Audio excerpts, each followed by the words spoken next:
Michael Delafosse, on a ici en Occitanie une belle victoire de Carole Delga, mais il y a une absence au niveau national de pourtant deux partis, Rassemblement national et La République en marche, annoncés pour les présidentielles. Est-ce qu'il n'y a pas une urgence à se prononcer sur un candidat pour 2022?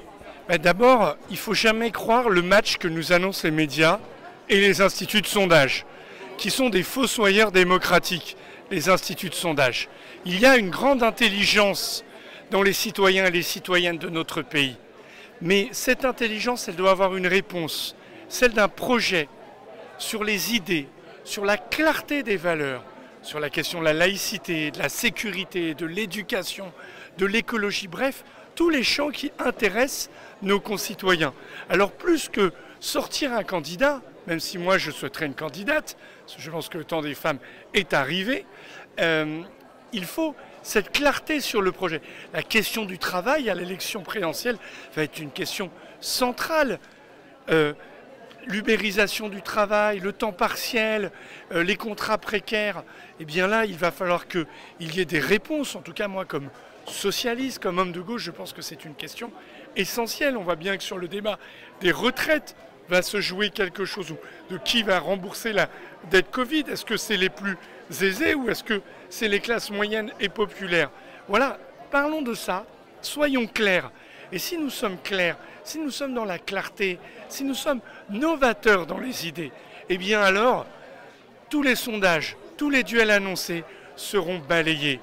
Comme on nous annonçait que pour Carole Delga, cette élection, elle était menacée par l'extrême droite. Pas du tout. Elle a parlé projet, elle a parlé à l'intelligence des gens. Aux élections départementales, les candidats que j'ai eu l'honneur de soutenir, eh bien, eux aussi ont remporté leur succès parce qu'ils se sont attachés à faire des propositions concrètes, crédibles.